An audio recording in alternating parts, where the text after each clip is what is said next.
continuar con el tema de ayer. Bien, entonces estábamos viendo eh, los, las características del vector, ¿no? Hemos hablado sobre el vector, que no es nada más que la representación de la dirección y el voltaje del flujo eléctrico del corazón. El vector se lo representa como una flecha. El vector resultante entonces del flujo de potenciales de acción del corazón, de la despolarización de las distintas partes del corazón, es de arriba a abajo y de derecha a izquierda, porque primero se despolariza el tabique y las superficies endocárdicas apicales, luego se despolariza la punta y finalmente de la punta va a pasar la despolarización hacia las zonas endocárdicas, epicárdicas, las zonas superficiales del corazón, ¿no? Entonces, la corriente eléctrica podríamos decir que fluye desde la base hacia la punta del corazón. Por eso es que tiene esta dirección de arriba a abajo y de derecha a izquierda. Bien, también hemos visto que para expresar la dirección de un vector hay que hacerlo en grados. Estos grados los obtenemos de un círculo tiene 360 grados. Entonces, si colocamos el vector, el inicio del vector en el centro del círculo, vamos a ver, de acuerdo a la dirección que tenga, una gradación. Para la gráfica exaxial del corazón, y para determinar los vectores, los diferentes vectores que se dan en las derivaciones de los miembros, vamos a utilizar una circunferencia, un círculo, que exprese una dirección de los vectores desde el centro hacia los diferentes grados de la gráfica, ¿no? La gráfica o el vector horizontal, cuando el vector apunta de manera horizontal hacia la izquierda, vamos a tener 0 grados. Aquí entonces empezamos la gradación de la gráfica. Hacia abajo, 90 grados. Hacia la derecha 180 y hacia arriba menos 90. También podríamos decir 270, pero estos 270 son positivos y sabemos que esta zona del corazón, de la despolarización del corazón, es una zona negativa. Ahora, el vector resultante, el vector que representa la dirección general del potencial de acción de la despolarización del músculo cardíaco, tiene este sentido, y en especial del ventrículo. Vean, tiene este sentido, ¿no? Y esta dirección. Y si podemos expresarla en grados, diríamos que tiene una dirección de 59 grados, de arriba hacia abajo y de la derecha hacia la izquierda. Bien, ahora, cada una de las derivaciones de los miembros tiene una dirección en su propio vector. Vean, en D1 la corriente fluye de derecha hacia izquierda. Y si ustedes dibujan el triángulo de Idoven, ¿no? La corriente va a ir desde del brazo derecho, donde está el electrodo negativo, hacia el brazo izquierdo, donde está el electrodo positivo. Entonces, el vector en D1, el vector normal en D1 es horizontal. de derecha hacia izquierda y tiene 0 grados. Eso es lo normal, porque aquí hemos visto que es 0 grados. En D2, la derivación D2 une el brazo derecho con la pierna izquierda. En el brazo derecho tenemos el electrodo negativo y en la pierna izquierda el electrodo positivo. Entonces, D2 coincide con la dirección del vector resultante, este vector resultante que tiene 59 grados. Pero hay una ligera diferencia. En D2 la dirección es de 60 grados, 1 grado de diferencia de D2.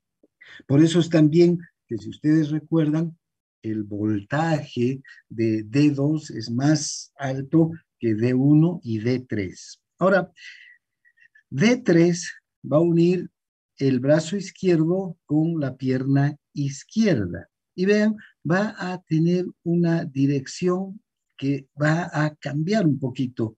Va a ir de arriba hacia abajo, pero de izquierda hacia derecha.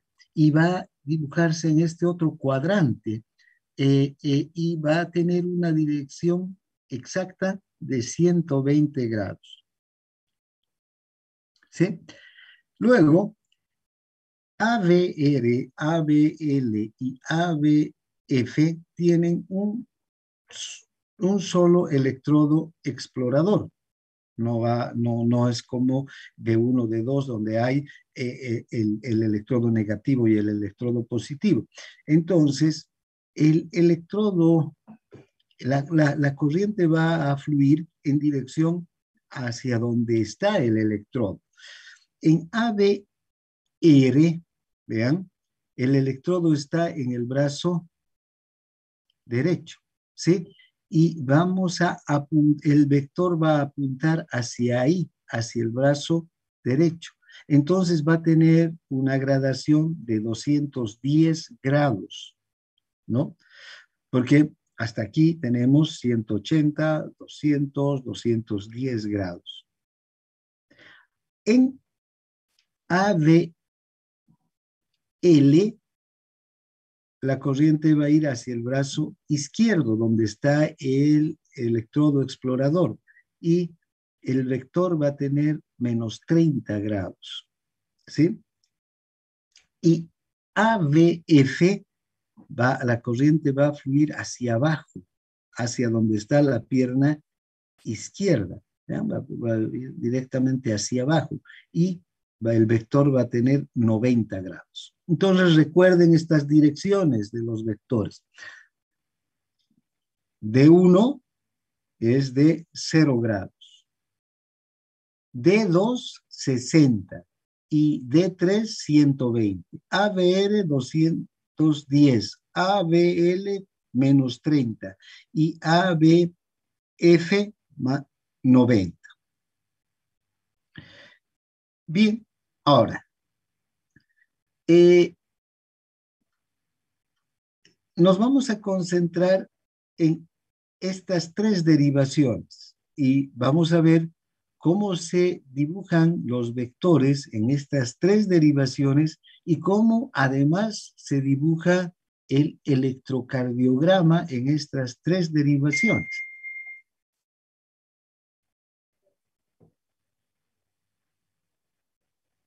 Bien, vean, aquí vamos a ver cómo los vectores van apareciendo de forma sucesiva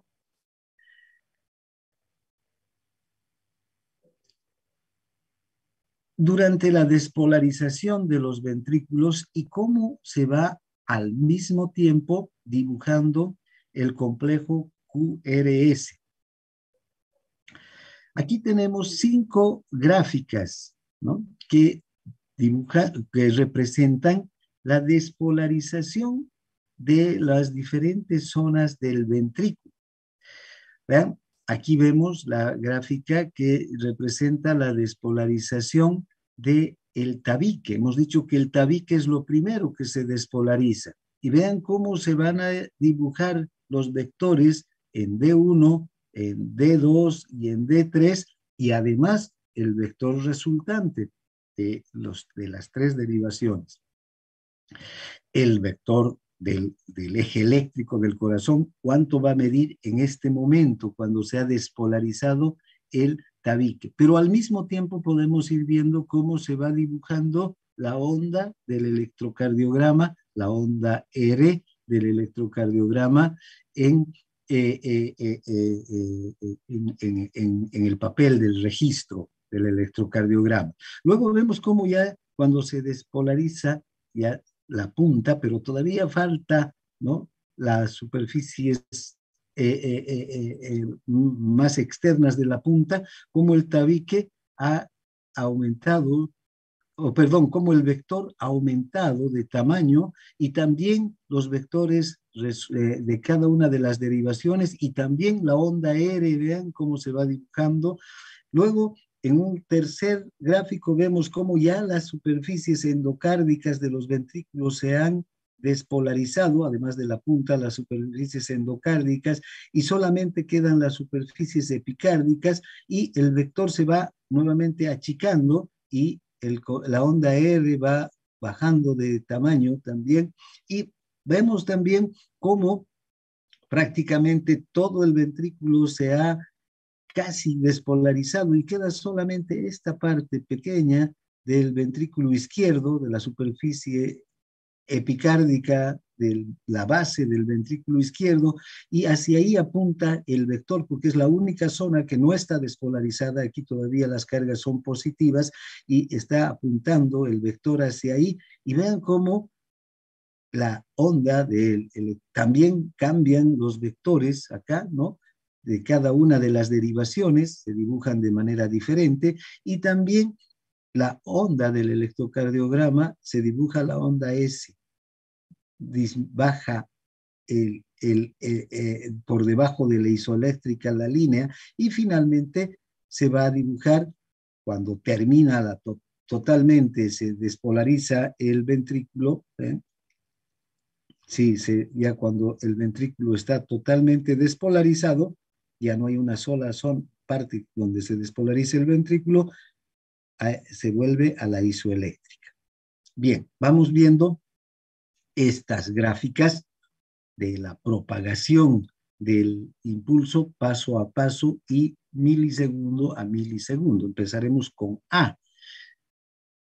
No bien entra el potencial de acción en el ventrículo, hemos visto que en el haz de His, rama derecha y rama izquierda del haz de His, ¿no es verdad? Esta despolarización va a empezar a ocurrir en el tabique. Esto ocurre a unos 0,01 segundo después del inicio de la despolarización. Ojo, que este tiempo es después del inicio de la despolarización del ventrículo, no de la despolarización del nódulo sinusal, porque recordaremos que el nódulo sinusal ya se ha empezado a despolarizar 0,16 segundos antes, ya se despolarizó la aurícula, ya se contrajo la aurícula, ya pasó la sangre al ventrículo, el ventrículo está lleno, listo para contraerse. Entonces empieza la despolarización del ventrículo. ¿Y dónde empieza? En el tabique. Y fíjense, el tabique se va a despolarizar en 0,01 segundo. Ese es el tiempo que tarda en despolarizarse el tabique. Y si observan, el vector todavía es corto. Estas son las únicas zonas de despolarizadas. Todo esto está cargas eléctricas positivas. La parte roja ya tiene cargas eléctricas negativas, en cambio la parte rosada tiene cargas eléctricas positivas. Bien, entonces el vector está apuntando a las cargas eléctricas positivas y tiene la dirección del tabique. Y el vector es corto. Y fíjense, en D1, sabemos que D1 apunta el vector hacia la izquierda de forma horizontal, tiene 0 grados, pero aquí todavía el vector es corto. En D2, que apunta hacia 60 grados, también el vector todavía es corto. Y D3, que apunta hacia la derecha, hacia 120 grados, todavía también tenemos un vector corto, porque en general el vector resultante es corto, ¿no? ¿Vean? Y si dibujamos el vector resultante, el que tiene 59 grados, vamos a tenerlo aquí. Bien, ahora, también podemos observar, si trasladamos al vector, si este vector, en esta gráfica, por cada milivoltio de esta línea, representa, o cada milímetro de esta línea representa un 0,1 milivoltio o un milivoltio, ¿ya? No importa, cada milímetro representa 0,1 milivoltio. Esa misma medida, y como son cargas positivas, están por encima de la isoeléctrica. Fíjense, aquí tenemos 1, 2, 3, 0,1, 0,1, 0,1, 0,2, 0,3 milivoltios, lo trasladamos a D1. D2, vean, que es más largo, entonces tendrá 0,5 milivoltios, lo trasladamos a la gráfica de D2. Y esto es lo que se empieza a dibujar en el electrocardiograma, ¿no? También en el papel milimetrado del electrocardiograma, 0,1, 0,2, 0,3, 0,4, 0,5, por decir. Y D3 también, ¿vean? 0,1, 0,2, 0,3. Porque el tamaño del vector abarca esos 0,3 milivoltios, 3 milímetros en la distancia, desde la base desde la cola del vector hasta la punta del vector. ¿Ya? Bien, entonces, vean, los voltajes electrocardiográficos todavía son bajos porque todavía recién se ha despolarizado una pequeña porción del tabique y del ventrículo, y en relación a todo el ventrículo es poco lo que se ha despolarizado. Eso es en 0,01 segundos, en una centésima de segundo, después de haber empezado la despolarización, ya empieza a dibujarse el electrocardiograma y se empiezan a ver los vectores. 0,01 segundo después del inicio de la despolarización, entonces ya el vector es largo. Se ha despolarizado una buena parte de la masa ventricular. Vean las superficies endocárdicas y la punta del ventrículo casi ya está despolarizada. Aquí podemos observar que el vector es largo. Y también si vemos los voltajes de cada una de las derivaciones han aumentado, ¿no? Vean, en D2 ha aumentado de 0,2 milivoltios que tenía, por decir, o 0,3 milivoltios que tenía, tenemos una mayor cantidad de milivoltios, 1, 2, 3, 4, 5, si esto es en milímetros, ¿sí? Esta misma distancia la trasladamos aquí al papel. D1. D2 también, fíjense cómo ha crecido D2, ¿no? Entonces, en este punto ya está aquí. Aumenta, porque aquí empezó 0,1 segundo aquí, porque vean, aquí empezó la despolarización. 0,01 segundo es este punto rojo y 0,02 segundos es este otro punto rojo, ¿no? Cuando ya se ha despolarizado una buena parte de la superficie endocárdica, de la masa ventricular ya no solo el tabique, sino la masa ventricular y la punta. Bien. Ahora, en C, fíjense, la mayor parte de la masa ventricular ya se ha despolarizado. Solamente quedan las partes de las bases y las superficies epicárdicas. Ya las superficies endocárdicas están despolarizadas. Esto es 0,035 segundos después. Entonces tenemos este otro punto rojo aquí. Ahora, vean cómo el vector se empieza a achicar. ¿Por qué? Porque ya todo esto está despolarizado y solamente estas masas están sin despolarizar. Entonces, el vector se achica, porque ya casi todo el ventrículo está despolarizado.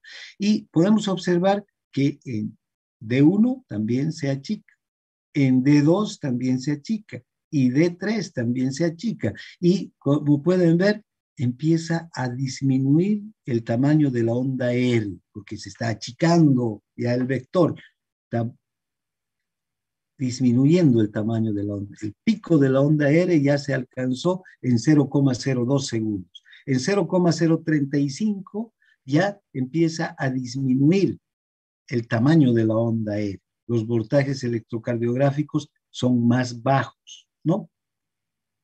Y además, el vector comienza a desplazarse hacia la izquierda del tórax. En esta gráfica D, vean cómo ya han ocurrido otros eventos. Aquí es 0,05 segundos después del inicio de la despolarización. Se ha despolarizado ya la mayor parte del ventrículo. Toda la superficie roja está despolarizada. Solamente queda esta puntita en la base del ventrículo izquierdo que todavía no está despolarizada. ¿Por qué queda esta punta en la base del ventrículo izquierdo? Recuerden, la masa muscular del ventrículo izquierdo es mucho mayor que la del derecho, porque el ventrículo izquierdo tiene un mayor trabajo, tiene que llegar a producir una presión de hasta 120 milímetros de mercurio. Entonces, el trabajo del ventrículo izquierdo es mucho mayor que el del ventrículo derecho. Y como todo músculo, cuanto más trabajo tiene, más se desarrolla la masa muscular. Entonces, este ventrículo tiene una masa muscular mayor que la del derecho. Por eso es que tarda más en despolarizarse. Y queda esta pequeña superficie del ventrículo izquierdo sin despolarizarse. Y el vector, vean cómo cambia la dirección y apunta hacia la izquierda. Va apuntando directamente hacia esta zona que todavía no está despolarizada. Este cambio de dirección del vector hace que se dibuje la onda S. Vean cómo se acorta el voltaje de las tres derivaciones. Fíjense cómo en las tres derivaciones se acorta el voltaje. El voltaje es menor y entonces también la onda R disminuye de tamaño. ¿Y qué ocurre en D2 y en D3? Vean que en D2 y en D3 cambia también la dirección de los vectores. Fíjense que estábamos hasta la gráfica anterior, aquí, el vector en D3 apuntaba a 120 grados, en D2 a 60 grados. Ahora ha cambiado la dirección, donde estamos, aquí, en 0,05 segundos después, ha cambiado la dirección de estos vectores. Se han vuelto negativos, ¿no? Por esta razón, porque la dirección de todo el vector ha cambiado y también de cada uno de estos vectores. Es decir, en D2 está apuntando hacia arriba y hacia la derecha, y en D3 hacia arriba y hacia la izquierda. Y eso hace que la gráfica baje,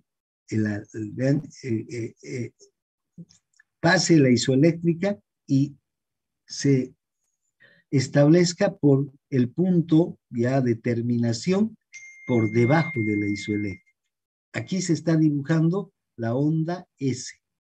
Fíjense, sigue siendo una onda de despolarización, pero sin embargo está por debajo de la isoeléctrica, tanto en D2 como en D3. Eso no quiere decir que esta sea una onda de repolarización ni nada por el estilo. Es una onda de despolarización, pero como cambió la dirección del vector, está por debajo de la isoeléctrica. ¿Se entiende hasta aquí? Sí, doctor. Bien, entonces ya estos voltajes son bajos, ¿ya? y está a punto de terminar la despolarización del ventrículo. Finalmente tenemos E, la gráfica E, donde está todo el ventrículo despolarizado. Y si, como sabemos, cuando el ventrículo está o totalmente despolarizado o totalmente repolarizado, la gráfica está sobre la isoeléctrica. Y fíjense, en D1, la onda R. En D2, la onda R y la onda S, y a la isoeléctrica. En D3, la onda R y la onda S y a la isoeléctrica. Podemos observar, además, que debido ha desaparecido ya el vector, ya no hay movimiento de cargas eléctricas, el flujo eléctrico ya ha desaparecido, porque todo el ventrículo está totalmente despolarizado. Entonces, ven, tenemos que ya no hay más movimiento de iones ni de cargas eléctricas y se volvió a la isoeléctrica. Y podemos ver que la onda R, el complejo QRS en realidad es más potente en D2 que en D3 y en D1. Y que la suma de D1 y D3 nos va a dar igual a D2, ¿no? De acuerdo a la ley de Stark. Entonces, para solamente repasar, vean, 0,01 segundos. Esto ocurre a los 0,06 segundos. Y recuerden, el ventrículo, la corriente eléctrica, ni bien ingresa al ventrículo, llega en 0,016 segundos. Luego pasa a las fibras de Purkinje y estas, más que a las fibras de Purkinje, a la rama derecha y a la rama izquierda del haz de His, que están pegadas al tabique. Entonces, ni bien ingresa, ya empieza a despolarizarse el haz de His y junto con el haz de His, el tabique. Entonces, 0,016 segundos de ingreso al ventrículo, y cuando termina de despolarizarse el ventrículo son 0,06 segundos. ¿Recuerdan qué es lo que ocurre durante estos 0,6 segundos? Si se acuerdan del flujo de la corriente desde el nódulo sinusal hasta la masa ventricular. Hasta aquí ya pasaron 0,16 segundos. 0,03 segundos todavía tardan en despolarizarse todas las fibras de Purkinje y 0,03 segundos todo el músculo ventricular, con lo que podemos sumar 0,06 segundos. Si esos 0,06 lo sumamos a 0,16, vamos a tener 0,22 segundos, que es el tiempo que se despolariza todo el corazón, desde el nódulo sinusal hasta las bases de los dos ventrículos, y en especial el ventrículo izquierdo, que es el último en despolarizarse.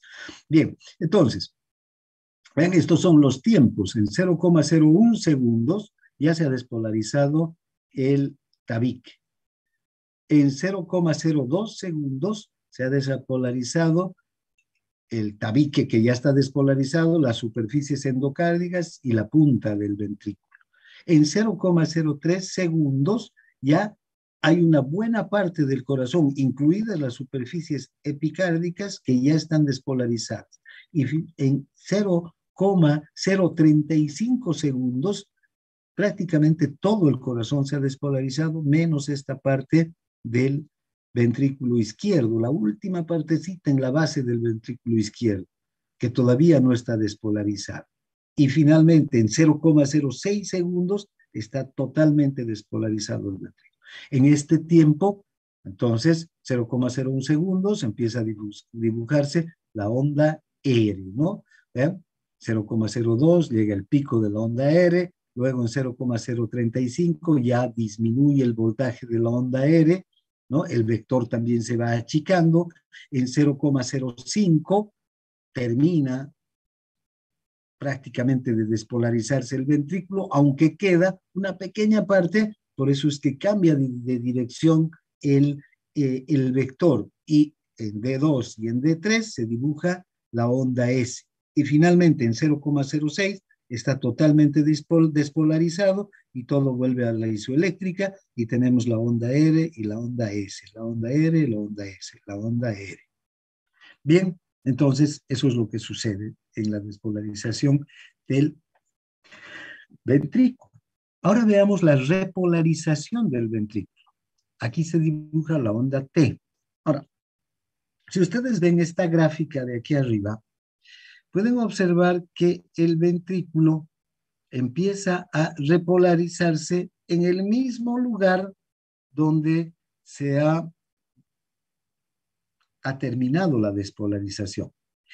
Esto no parece lógico porque la aurícula, por ejemplo, se despolariza, empieza la despolarización de la aurícula digamos, en las fibras aledañas al nódulo sinusal. Termina la despolarización de la aurícula, digamos, en las fibras más lejanas de la aurícula izquierda, ¿no? ¿Y dónde empieza la repolarización de la aurícula? En las fibras aledañas al nódulo sinusal. Y termina la repolarización de la aurícula en las fibras más lejanas de la aurícula izquierda, como debería ser, digamos, ¿no? Empieza la repolarización donde ha empezado la despolarización. En el ventrículo no ocurre eso. La despolarización del ventrículo ocurre en las superficies epicárdicas. Las últimas superficies, las últimas fibras que se han despolarizado son las primeras en repolarizarse. Esto ocurre ¿por qué? Porque durante la despolarización y durante la contracción, más que durante la despolarización, pero cuando el ventrículo está totalmente despolarizado, el ventrículo está contraído, se contrae con tal fuerza el ventrículo que bloquea las uniones en hendidura por la que circulan los iones. Y las superficies internas, el tabique, las superficies endocárdicas, vean, están totalmente bloqueadas las uniones en hendidura. No hay flujo de iones ahí. ¿Dónde sí fluyen iones? Porque no hay una fuerza de presión que llegue a bloquear con tanta intensidad estas uniones en hendidura. ¿Dónde van a fluir los iones? En las superficies epicárdicas, en la superficie del corazón, la superficie más externa del músculo cardíaco, va a empezar a producirse la repolarización. Y conforme se va repolarizando la superficie epicárdica, la más externa, las presiones se van liberando porque estas fibras se van relajando y entonces las fibras más profundas también se van relajando.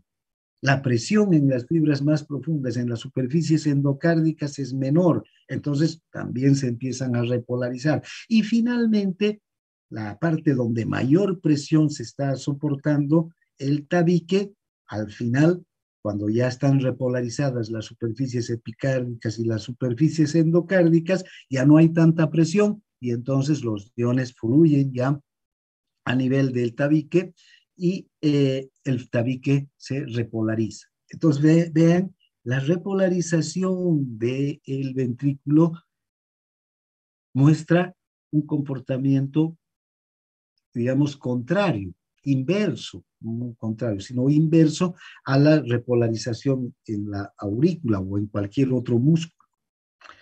Por eso es que cuando,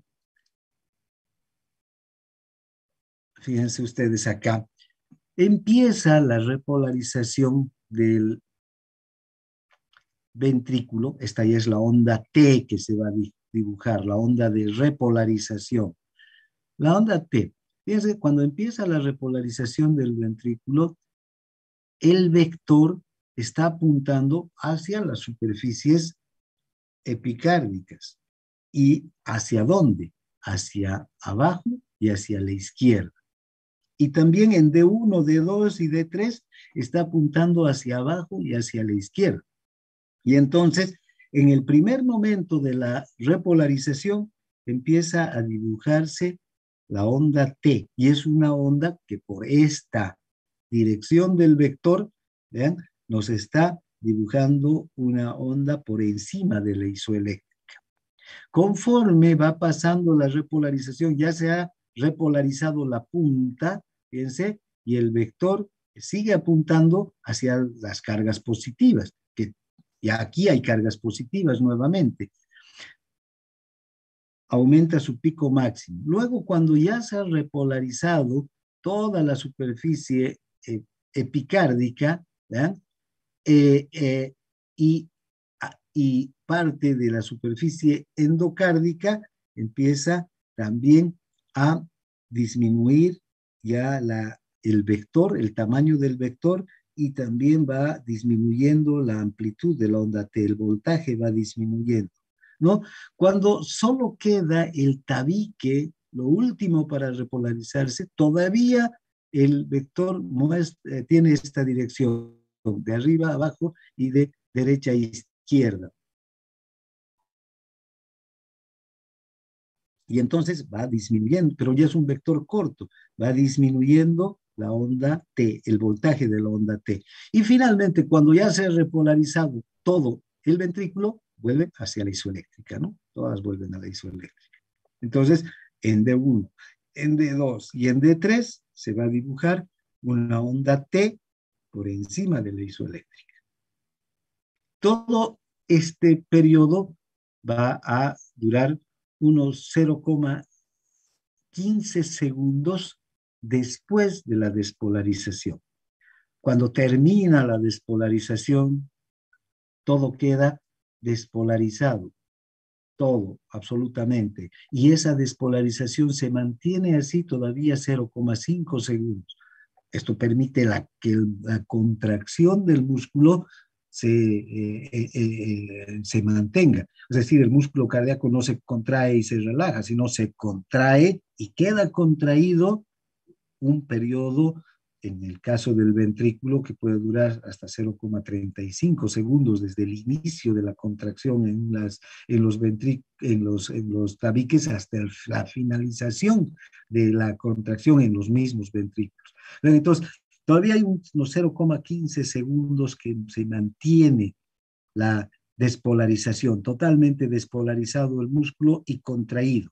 Y después de esos 0,015 segundos va a empezar a producirse la repolarización, que va a terminar a los 0,35 segundos. Y 0,35 segundos es el tiempo en el que se despolariza y se contrae y se relaja el músculo cardíaco.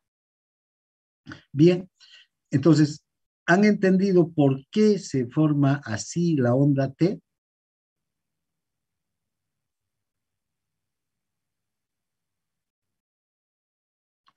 ¿Está claro? Entonces, esta onda T normal va a ser positiva. ¿Está claro?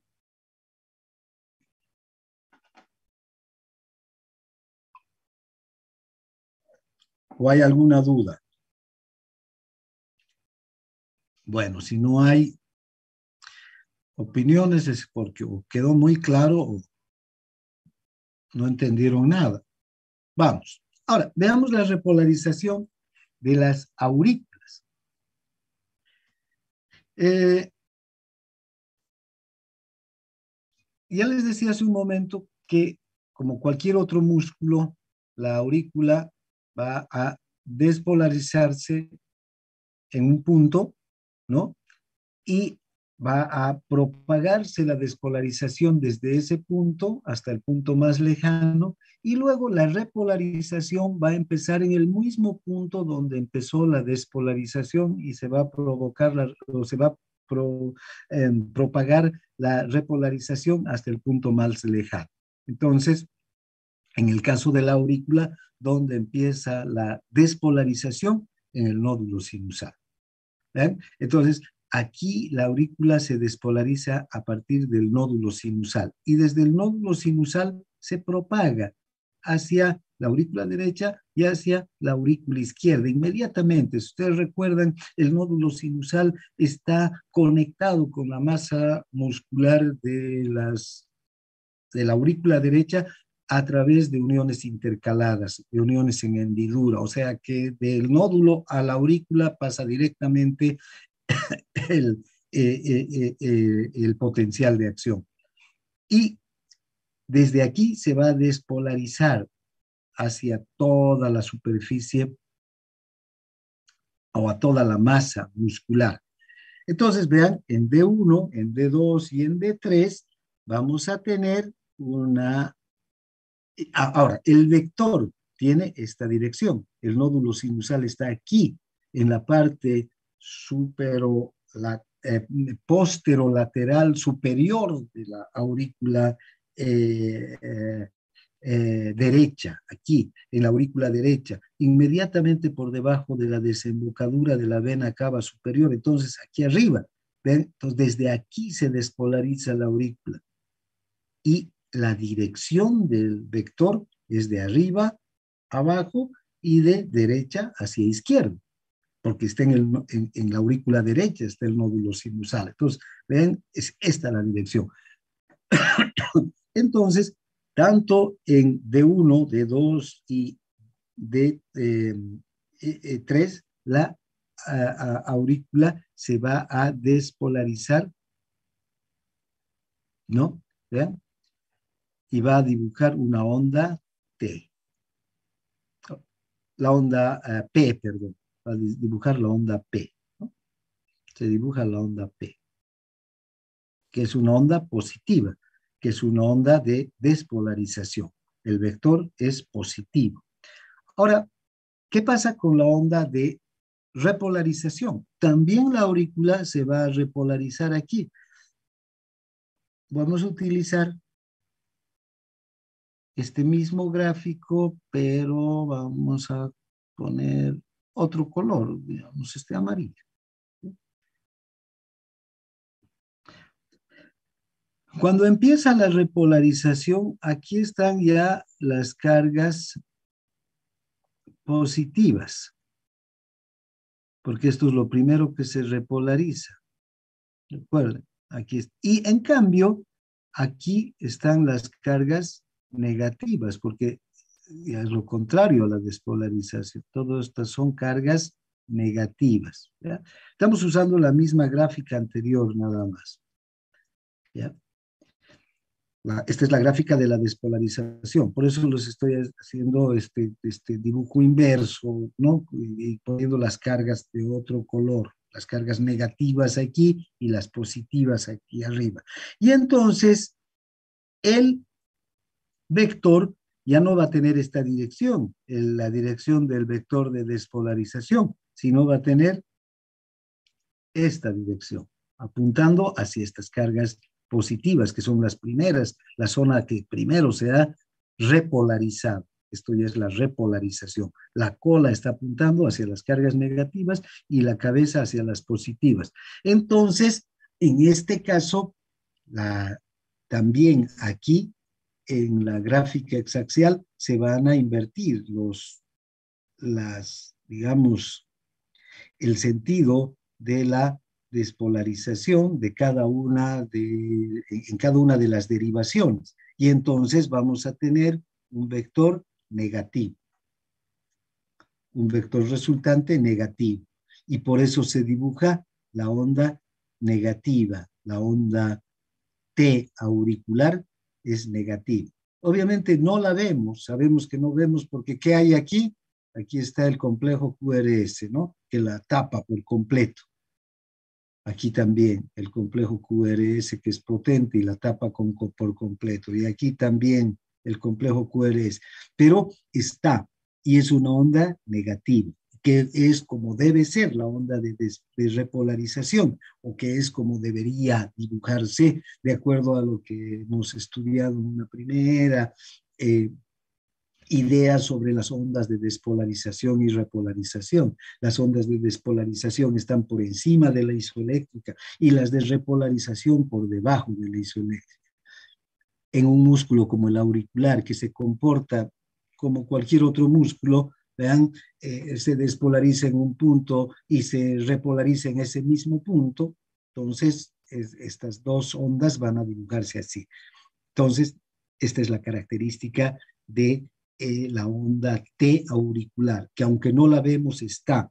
Ahora, este principio de que las ondas de despolarización están por encima del isoeléctrico y de la repolarización están por debajo de la isoeléctrica, no se aplica en el músculo ventricular por completo, porque vean el comportamiento de la dirección del vector por el momento de la despolarización de cada una de las estructuras del ventrículo, que es un músculo bastante voluminoso, una masa muscular muy importante. Vean, en estos 0,06 segundos ocurren muchos eventos que hacen que cambie la dirección del vector. Y durante la repolarización ocurre lo mismo, ¿no? Vean, todo cuando inicia la repolarización, todo el corazón está contraído y con una fuerza enorme, todo el ventrículo, no todo el corazón, pero todo el ventrículo está contraído con una fuerza enorme. Entonces, las superficies internas están totalmente bloqueadas para la circulación de iones. Solamente las superficies externas son las que pueden volver a la repolarización, y así lo hace. Entonces, por eso es que tenemos una repolarización invertida en el orden. Empieza la repolarización en las zonas en las que terminó la despolarización. Bien, entonces, con eso ya tenemos claro cómo se dibuja el electrocardiograma y los fundamentos de estas ondas. Ahora, nosotros podemos calcular el eje eléctrico medio de los ventrículos conociendo, vean, cuando vemos un electrocardiograma, y esto lo van a ver en práctica, se puede sacar el eje eléctrico, vemos el electrocardiograma y solamente tenemos que fijarnos en dos derivaciones. Suficiente ver dos derivaciones para saber si el eje eléctrico es positivo o es negativo. Además, también podemos calcular exactamente en grados la dirección del eje eléctrico, ¿no? ¿Qué derivaciones necesito para conocer el eje eléctrico? D1 y D3. Fíjense, si tengo la derivación D1 y la derivación D3, puedo calcular el eje eléctrico. El eje eléctrico medio normal es de 59 grados. ¿Y cómo se calcula? Copio el QRS de D1. Si yo observo ahora vamos a ver un procedimiento contrario al que hemos visto hace un momento, cuando se dibujaban las ondas del electrocardiograma, cuando veíamos aquí, ¿no? Cómo se iban dibujando las ondas del electrocardiograma. Primero veíamos cómo era el comportamiento del eje eléctrico y luego veíamos cómo se dibujaba la onda. Ahora veamos ya las ondas, porque eso es lo que vemos en el electrocardiograma. Cuando tenemos un electrocardiograma ya en nuestras manos, voy a ver la onda R en D1 y voy a poder desde la isoeléctrica contar la onda R, los cuadraditos chicos, 0,1, 0,2, 0,3, 0,4, 0,5 milivoltios. ¿No es verdad? Porque cada cuadradito chiquito, que es un milímetro, mide un milivoltio. O 0,1 milivoltio, equivale a 0,1 milivoltio. Entonces, todos los milivoltios que tenga D1 los voy a contar, y los voy a contar con los cuadraditos chiquitos. Entonces, Me voy a venir a esta gráfica, a un círculo, ¿no? Y el centro del círculo voy a partir, y si D1 está por encima de la isoeléctrica, quiere decir que está apuntando hacia la izquierda, hacia 0 grados. Y voy a contar también aquí, 1, 2, 3, 4, 5 milímetros, y voy a dibujar el vector. Luego voy a ir no a D2, sino a D3. Con D3 voy a también agarrar y voy a contar el voltaje del QRS de D3. Voy a contar los cuadraditos y voy a venir y voy a medir aquí. Si es positivo D3, fíjense, si D3 es positivo, está por encima de la isoeléctrica, entonces voy a trasladar directamente los milímetros aquí a 120 grados. Y voy a contar 1, 2, 3, los mismos cuadraditos, los mismos voltajes que están en el electrocardiograma. Después voy a medir, voy a trazar unas líneas verticales. Hasta aquí necesito una escuadra, una regla y un compás para armar un círculo y toda esta estructura. Luego voy a trazar una línea vertical desde D1, ¿no? Una línea vertical. Ya con una escuadra trazo una línea vertical hacia abajo. Y de D2 también, o de D3, perdón, trazo otra línea vertical, donde se unan estas líneas, ¿no?, que estoy trazando con mi escuadra. Voy a encontrar el punto al que llega el eje eléctrico medio. Entonces, voy a venir desde este punto hasta aquí y voy a ver cuál es la dirección del eje eléctrico. Para conocer la dirección, pondré un transportador que me mide en grados y podré determinar los grados del eje eléctrico. Es muy sencillo. Otro procedimiento, otro método para también encontrar el eje eléctrico es poniendo o utilizando no D3, sino ABF. También con ABF podemos ver si ABF es positivo, y si ABF es, y cuento el voltaje de ABF, también lo traslado. Sabemos que ABF tiene 90 grados, apunta a 90 grados. Entonces voy a trazar aquí este vector, ¿no? El vector de ABF. Y lo voy a trasladar, voy a trazar igual las perpendiculares, y el lugar donde se encuentren voy a ubicar el vector resultante, el vector medio.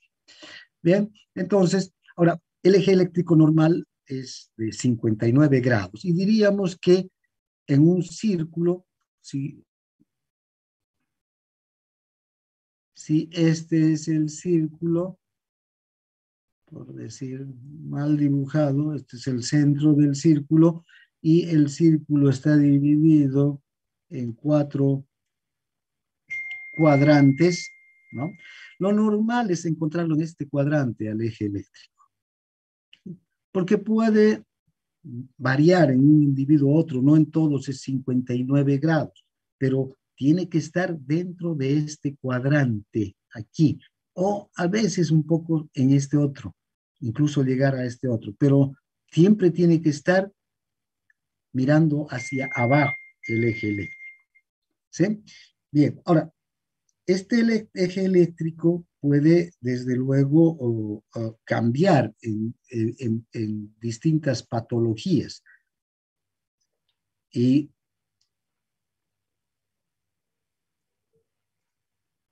puede haber situaciones anómalas que pueden desplazar el eje eléctrico.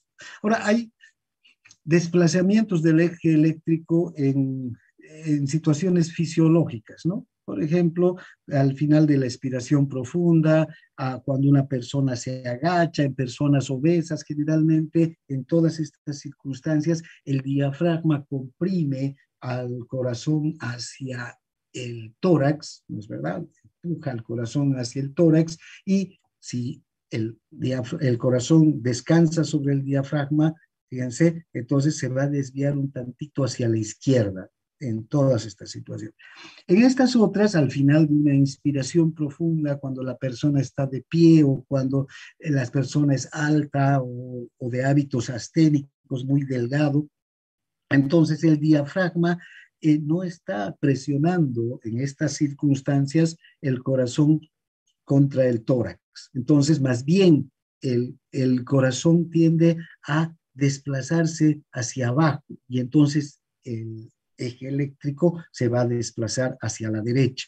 Entonces, si yo saco un electrocardiograma en una persona obesa, formida, ¿no es verdad?, con abdomen prominente, el eje eléctrico en esa persona va a estar ligeramente desviado hacia la izquierda, ¿no?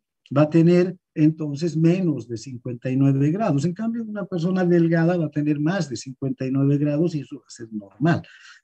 O si le pido que expire con profundidad a una persona o que inspire también con profundidad. O sea, sabemos que cuando inspiramos el diafragma se viene hacia abajo para permitir que los pulmones se ensanchen, se llenen de aire, ¿no? Se alarguen más bien. Entonces, también el eje eléctrico, el corazón va a colgar más hacia la derecha. Son situaciones fisiológicas, pero hay situaciones patológicas en las que el eje eléctrico se puede desviar hacia la izquierda o hacia la derecha. Fíjense, este es el electrocardiograma de una persona que muestra una hipertrofia del ventrículo izquierdo. Bien puede deberse a una hipertensión arterial sistémica. Y fíjense qué anormalidad están viendo en este electrocardiograma.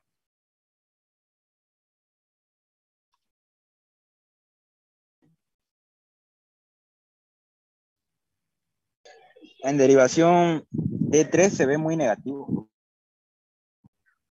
No muy, sino negativo, porque D3 debería normalmente ser positivo, ¿no es verdad?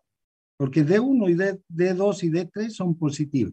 Pero fíjense, si D3 está negativo, ya nos está mostrando una hipertrofia del ventrículo izquierdo. Y fíjense cómo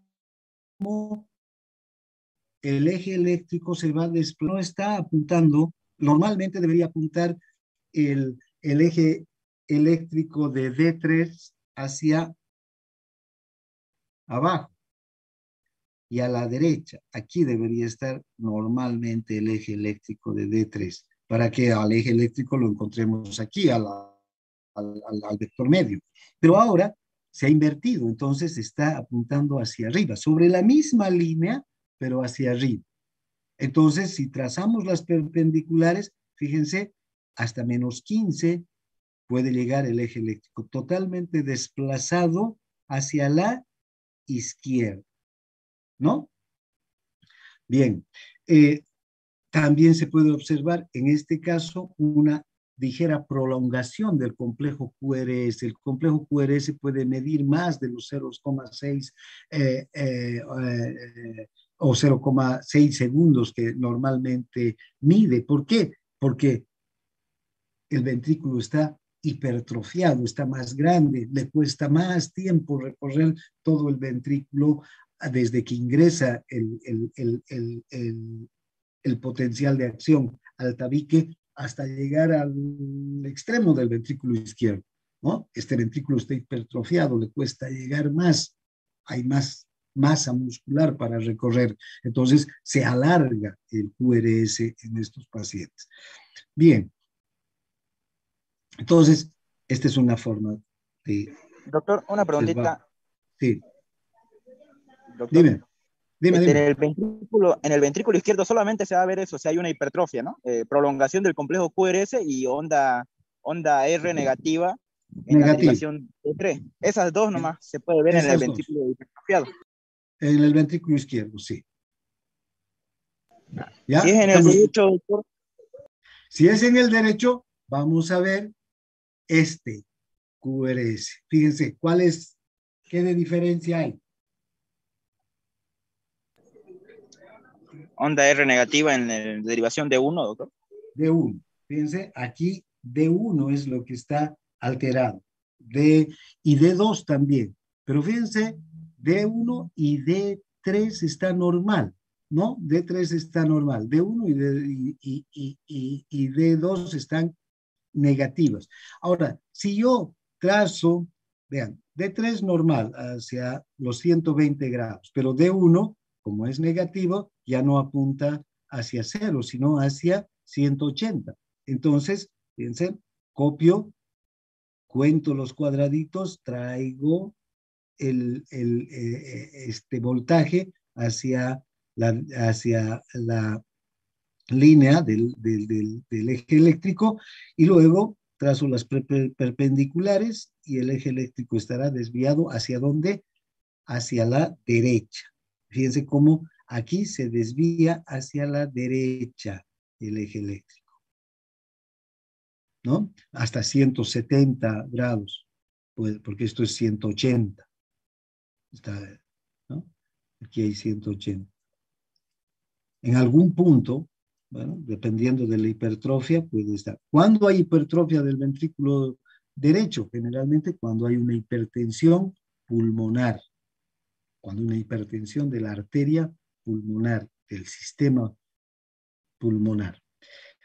Bien, también puede haber una ligera prolongación del complejo QRS porque el ventrículo el derecho está aumentado, ¿no? De tamaño. Bien, ahora, no solamente va a haber esta hipertrofia perdón, una alteración electrocardiográfica cuando hay una hipertrofia, sino también cuando hay un bloqueo de la rama izquierda o de la rama derecha del haz de His. Fíjense, cuando hay un bloqueo de la rama izquierda, D1 está normal, D2 está alterado y D3 definitivamente está negativo, ¿no? ¿Ven? Fíjense el QRS en D2, que debería ser francamente positivo. ¿Qué está pasando? La rama derecha del haz de His, perdón, la rama izquierda del haz de His no está transmitiendo el potencial de acción hacia el ventrículo izquierdo. Entonces, este ventrículo no está funcionando adecuadamente. Y fíjense, esta desviación es mucho más intensa, porque ya no es solo una hipertrofia, sino aquí hay un bloqueo. No se está conduciendo adecuadamente el estímulo eléctrico. Y fíjense, si hacemos la gráfica, vamos a ver que este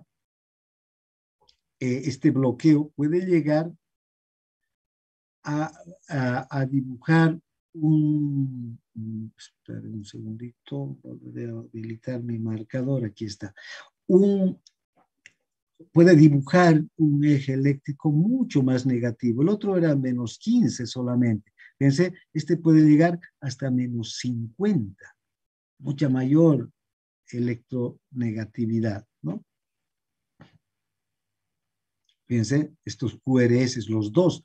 En la hipertrofia, D2 estaba normal, D3 era el que tenía el QRS invertido, ¿no? Negativo. También aquí vamos a observar una mayor prolongación todavía del complejo QRS, porque el complejo QRS no se está dibujando o no se está desarrollando de la manera adecuada, porque hay un bloqueo en la rama de la izquierda del haz de His. Entonces, tenemos esto en esta situación. También vamos a ver que puede haber un bloqueo de la rama derecha del haz de His, no solamente en la rama izquierda. Y fíjense, aquí D1 va a ser el que va a estar alterado, ¿no? Y vamos a encontrar esta alteración, un voltaje pequeño en D1 y una desviación hacia la derecha, hasta 105 grados.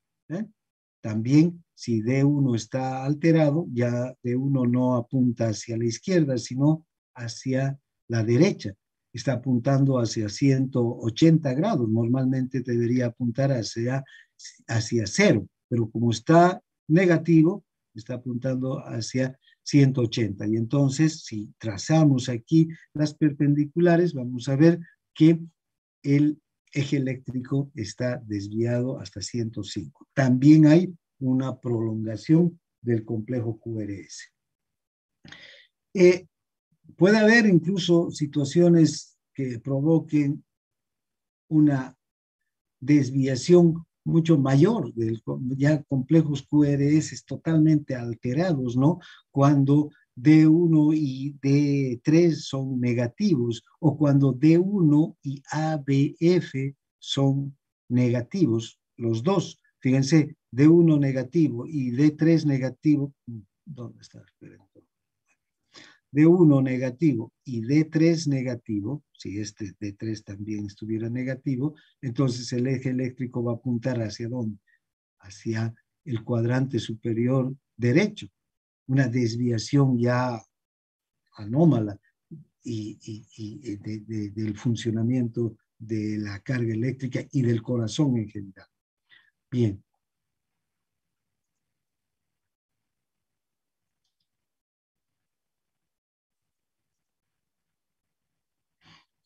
Ahora, también puede haber situaciones que provoquen voltajes anómalos del complejo QRS. Puede aumentar el voltaje, puede disminuir el voltaje, ¿no?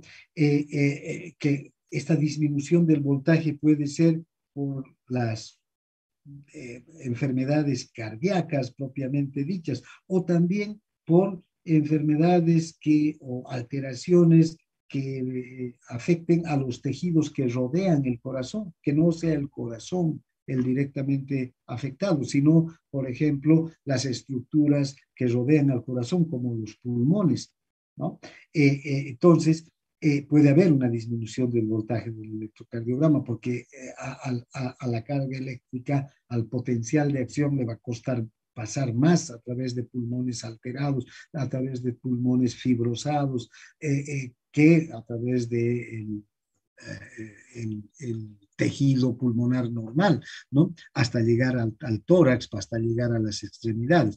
Entonces, vean, hay aumento del voltaje en las derivaciones de las extremidades bipolares cuando hay hipertrofia del músculo cardíaco.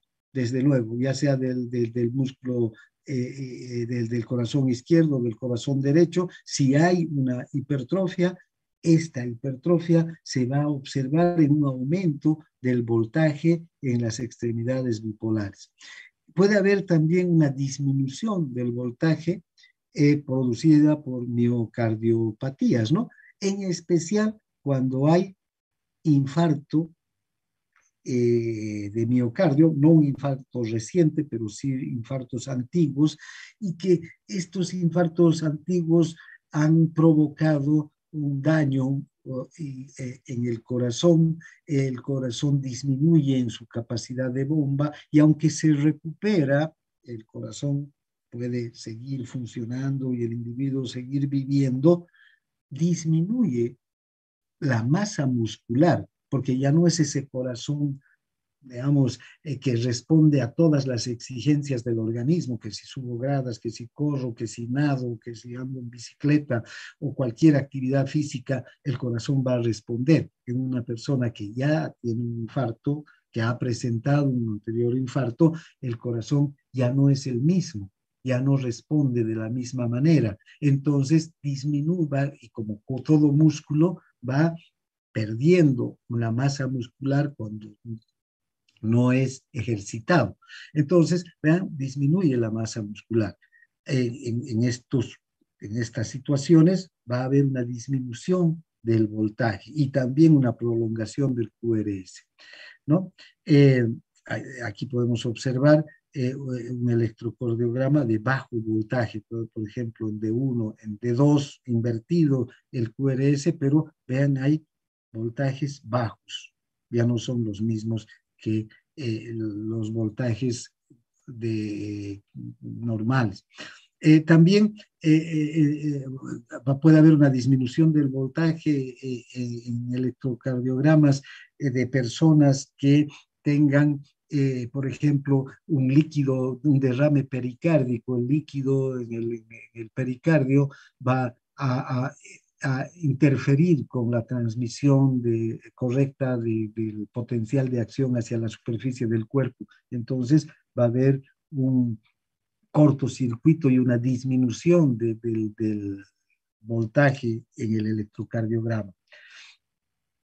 En el derrame pleural, en el enfisema, en la fibrosis pulmonar, todas esas enfermedades también que tienen que ver con el pulmón. Ustedes saben, en los pulmones casi rodean al corazón y pueden interferir con la transmisión del potencial de acción hacia la piel. También pueden haber patrones prolongados y extraños del complejo QRS, ¿no? Situaciones que provocan alteraciones del complejo QRS como el bloqueo en el sistema de Purkinje, como o puede ocurrir en la hipertrofia o dilatación también del músculo cardíaco.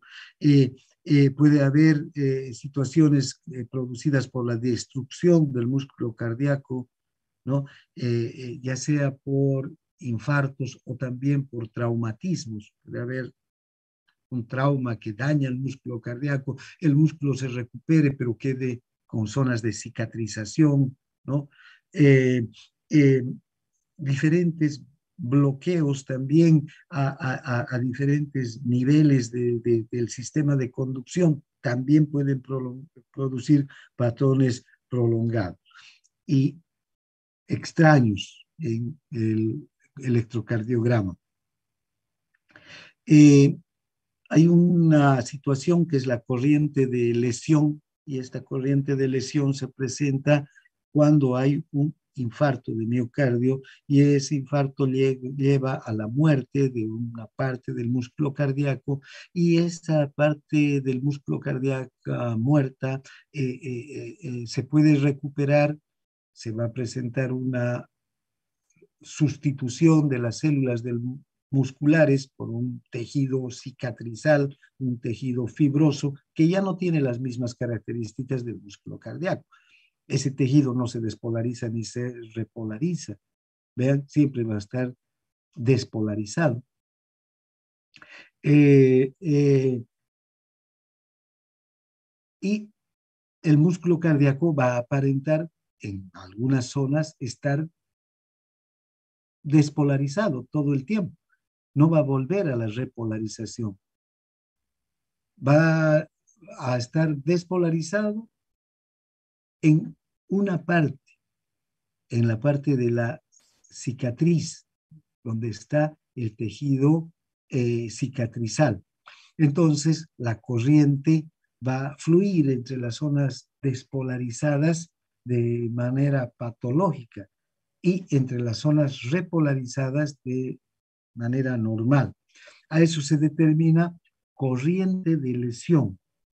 La parte lesionada, entonces, siempre nos va a mostrar una zona negativa, ¿no? ¿Por qué? Porque por dentro está positiva, porque está siempre despolarizada, pero por afuera, por donde vamos a tomar la corriente para el electrocardiograma, nos va a mostrar una zona siempre negativa, como si siempre estuviera repolarizada esa parte del corazón. Pero ¿qué es lo que sucede? Está despolarizada. Entonces, fíjense, es interesante cómo estas corrientes de lesión que se pueden provocar por traumatismos, por procesos infecciosos, por isquemia del músculo, pueden producir complejos o electrocardiogramas extraños, ¿no? Y muy desordenados. Y es muy difícil ubicar la isoeléctrica. Fíjense, si esta es la isoeléctrica normal, esta línea que tenemos aquí arriba, ¿ven? Vamos a ver que algunas ondas se van a dibujar por debajo de la isoeléctrica y en algunos otros casos por encima de la isoeléctrica, dependiendo del lugar donde ha sido el daño en el corazón, ¿no? Esto se debe a que el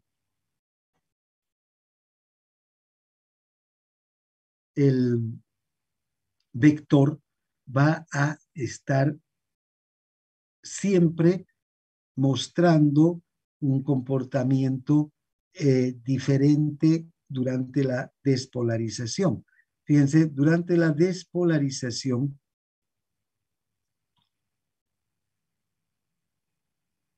a ver, durante la despolarización, si esta es un área, el área injuriada, es decir, ¿no?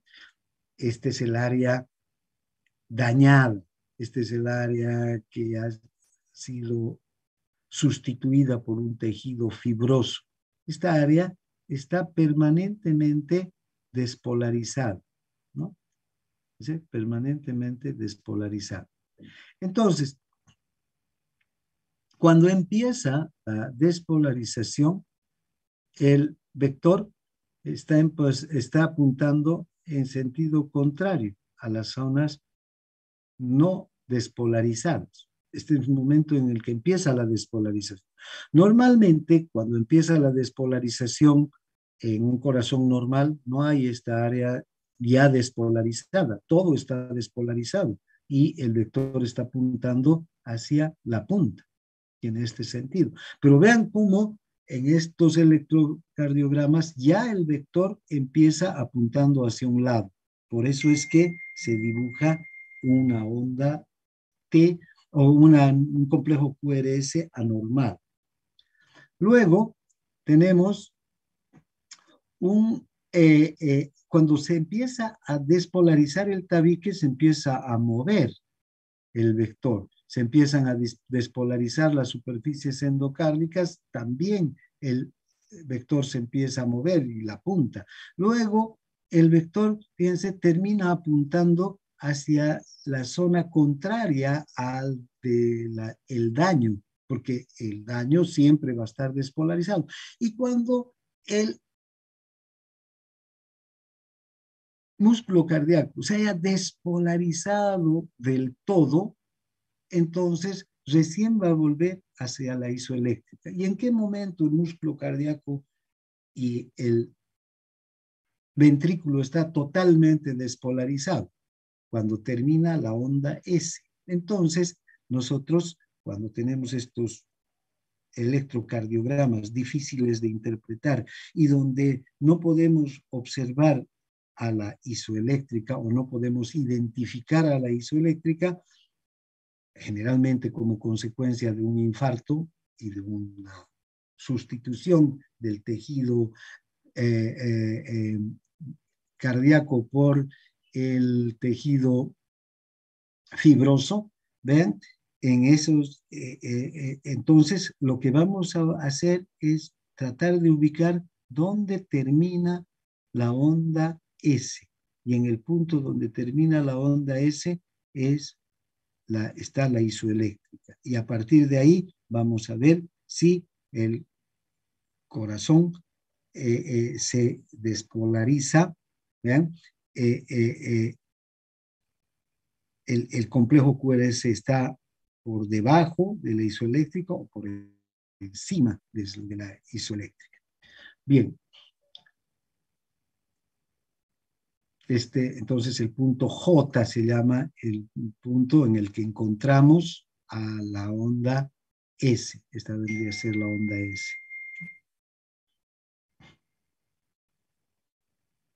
Bueno, ¿y qué ocurre cuando hay una isquemia coronaria? Puede producir una corriente de lesión, ¿no? Muere en parte del tejido del corazón y luego es sustituido por tejido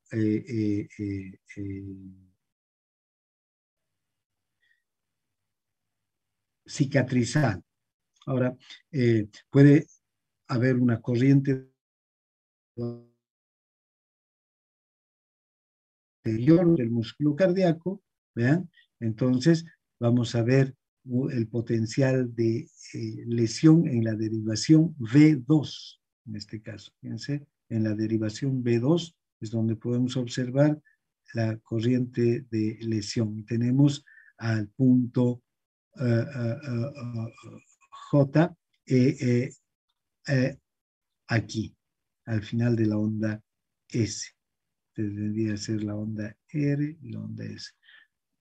¿No? También en D1 se puede observar un potencial negativo, en D2 un potencial positivo, pero vean, la morfología del electrocardiograma es realmente extraña, ¿no? Y entonces aquí hay que tratar de ubicar las ondas, onda P, Q, R, S. Entonces, ¿dónde está el final de la onda S? Aquí, ¿no? ¿Vean? Bien, también podemos encontrar un potencial de lesión en un infarto de la pared posterior, ¿no? Igual, en C, podemos ver en D1, en D2, en D3 y en V2 también. Bien, hasta aquí vamos a llegar ahora.